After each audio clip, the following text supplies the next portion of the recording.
आज की इस वीडियो में हम आपको गौसे आजम का एक बहुत ही प्यारा वाक़या सुनाने वाले हैं। दोस्तों, ये वाक़या है गौस पाक और एक शैतान का।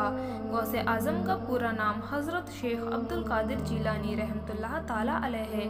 आपसे मर्तबाना गुजारिश है कि आप लोग इस वाक़ये को पूरा सुने। गौसे आजम के नाम से इस वीडियो को एक लाइक ज़रूर करें। प्यारे दोस्तों, आज की इस वीडियो में हम बताने वाले हैं शेख अब्दुल कादिर जीलानी रहमतुल्लाह ताला अलैह और एक शैतान की लड़ाई के बारे में। बलियों के सरदार शहंशाह बगदाद सरकार गौसे आजम अपने मदरसे के अंदर बहुत ही बेहतरीन इस्तेमाल में बयान फरमा रहे थे। इतने में एक नापाक सांप आपके ऊपर आकर गिरा। नाजरीन और सामीन में भगदड़ मच गई। वो इतना बड़ा सांप था जिसने आप रहमतुल्लाह ताला अलैह पर हमला कर दिया। हर तरफ खौफ ही खौफ फैल गया। जितने लोग वहाँ पर बयान सुनने के लिए मौजूद थे वो इधर उधर भागने लगे, लेकिन सरकार गौसे आजम अपनी जगह से बिल्कुल भी न हिले। जब वो सांप आपको देख रहा था कि आप तो अपनी जगह से हिल ही नहीं रहे, न ही आपके चेहरे पर कोई खौफ है, बल्कि बहुत ही मुतमईन अंदाज में बैठे हुए हैं और आपने बयान को रोका ही नहीं। सांप हिम्मत करके आपके कपड़ों में घुस गया। तमाम जिस्म मुबारक से लिपटता हुआ गिरेबान शरीफ से बाहर निकला और गर्दन मुबारक पर लिपट गया। मगर कुर्बान जाऊं मेरे मुर्शिद शहंशाह बगदाद पर कि आप जर्रा बराबर भी ना घबराए, ना ही आपने बयान बंद किया। और फिर सांप जमीन पर आकर अपनी दुम पर खड़ा हो गया और सरकार गौसे आजम से वो सांप कुछ कहकर चला गया। लोग वापस से फिर जमा हुए और अर्ज करने लगे, हुजूर, उस सांप ने आपसे क्या कहा था? फिर आपने इरशाद फरमाया, सांप ने कहा कि मैंने बहुत से औलिया अल्लाह को आजमाया है, लेकिन आप जैसा किसी को भी न पाया। दोस्तों, हुजूर शहंशाह बगदाद सरकार गौसे आजम फरमाते हैं कि एक बार मैं जामाए मंसूर में नमाज में मशरूफ था कि वहाँ पर एक काला नाग आ गया और उसने मेरे सजदे की जगह पर सर रख दिया। सजदे की जगह पर सर रखकर उसने अपना मुंह खोल दिया। उस सांप को बड़ा घमंड था कि अब तो बचने की कोई सूरत नहीं है, कि अब तो आप सजदे में आएंगे ही या फिर वहाँ से डरकर भाग चले जाएंगे। मामूली इंसान डर के मारे नमाज ही तोड़ देता।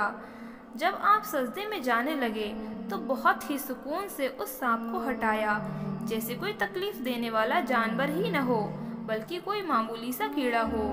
इस पर वो सांप गुस्से से तिलमिला गया और पीछे ना हटा और गर्दन से लिपटकर उसने आपको जकड़ना शुरू कर दिया। आपने अपनी नमाज नहीं तोड़ी। अब उस जहन्नुमी सांप ने अपनी पकड़ ढीली की। उसको ऐसा लग रहा था जैसे उसके बदन की ताकत खत्म हो गई हो। आपने अपनी नमाज पूरी की, आपने सलाम फेरा। वो सांप बगैर कुछ बोले वहाँ से वापस चला गया। दूसरे दिन आप फिर उसी मस्जिद में नमाज के लिए गए तो गौसे आजम को एक अजीब शख्स बड़ी बड़ी आंखों वाला नजर आया। आप उसे देखकर समझ गए कि ये कोई मामूली इंसान तो हरगिज नहीं है, बल्कि कोई जिन है। वो जिन आपसे कहने लगा कि मैं आपको परेशान करने वाला वही काला सांप हूँ। मैंने सांप बनकर कई सारे अल्लाह के बंदों को, औलिया अल्लाह को आजमाया है, मगर आप जैसा किसी को भी नहीं पाया। और हाथ जोड़कर माफी मांगने लगा और ज़ारो कतार रोता रहा। और फिर जब रोना बंद किया फिर कहने लगा, मैं दोजखी, मैं जहन्नमी, मैं लानती। आपको आपके काम से बेदखल करवाना चाहता था और लोगों की नज़रों में आपके रुतबे को कम करवाना चाहता था, ताकि आपके चाहने वालों की तादाद कम हो जाए। न आपकी नमाज से आपको हटा सका, न मैं आपके बयान से आपको रोक सका। फिर वही सांप नुमा जिन आपका तायब हो गया। सरकार गौसुल अंबिया फरमाते हैं कि एक बार मैं किसी जंगल की तरफ निकल गया। कई रोज तक वहाँ भूखा पड़ा रहा। खाने पीने के लिए कुछ भी न होता था। मुझ पर प्यास का सख्त लगवा था। ऐसे में मेरे सर पर एक बादल का टुकड़ा आया। उसमें से कुछ बारिश के कतरे गिरे, जिन्हें मैंने पी लिया। और उसके बाद एक नूरानी सूरत जाहिर हुई, जिससे आसमान के किनारे रोशन हो गए और एक आवाज़ गूंजने लगी, ऐ शेख अब्दुल कादिर, मैं तेरा रब हूँ। मैंने तमाम हराम चीज़ें तेरे लिए हलाल कर दी हैं। तो सरकार गौसे पाक फरमाते हैं, मैंने जब पढ़ना शुरू किया एकदम से सारी रोशनी खत्म हो गई और उसने धुएं का रूप बदल लिया और आवाज़ आई, ए शेख अब्दुल कादिर, अब तक मैं 70 औलिया को गुमराह कर चुका हूँ, मगर तुझे तेरे इल्म ने बचा लिया।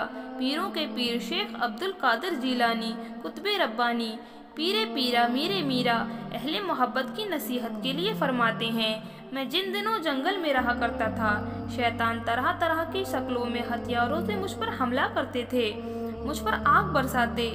मैं अल्लाह की मदद से उनके पीछे दौड़ता तो वो गायब हो जाते, और कभी कभी कोई शैतान अकेला आकर मुझे तरह तरह से डराना चाहता और धमकाता और कहता चले जाओ। मैं उसको जोरदार तमाचा मार देता तो वो भागने लगता, फिर मैं दौड़ता और फिर वो जल जाता।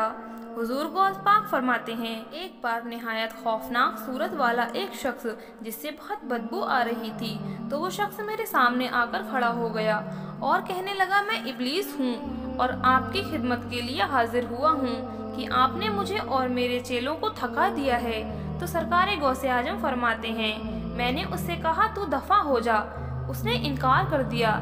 इतने में गैप से एक हाथ नमूदार हुआ जिसने उसके सर पर ऐसा जोरदार ज़र्ब लगाया कि वो जमीन में धंस गया। उसके बाद उसने आग का शोला हाथ में लेकर मुझ पर हमला कर दिया।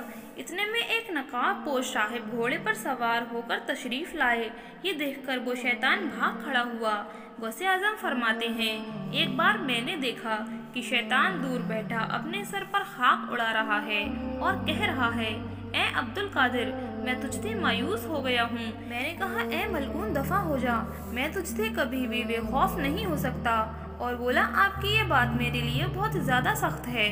उसके बाद उसने मुझ पर बहुत सारे जाल और फंदे हीले जाहिर किए और मेरे पूछने पर बताया कि ये दुनिया के सारे जाल हैं जिनसे मैं आप जैसों का शिकार करता हूँ, और मैं 1 साल से जद्दोजहद कर रहा था, यहाँ तक कि मेरे सारे जाल टूट गए और फिर मेरे इर्द गिर्द बहुत सारे असबाब जाहिर हुए।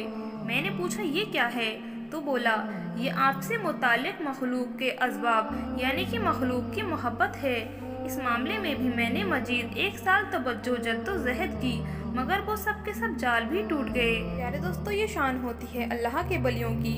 अल्लाह हमें भी नेक रास्ते पर चलने की तौफीक अता फरमाए। प्यारे दोस्तों, ये वाक़या पसंद आया है तो इस वीडियो को एक लाइक करके कमेंट में पीरों के पीर गौसे आजम दस्तगीर ज़रूर लिखें। और आपने अभी तक हमारे चैनल को सब्सक्राइब नहीं किया है तो अभी सब्सक्राइब करके पास में लगे बेल आइकन के बटन को भी ज़रूर दबा दें। मिलते हैं अगली वीडियो में, तब तक के लिए खुदा हाफिज़।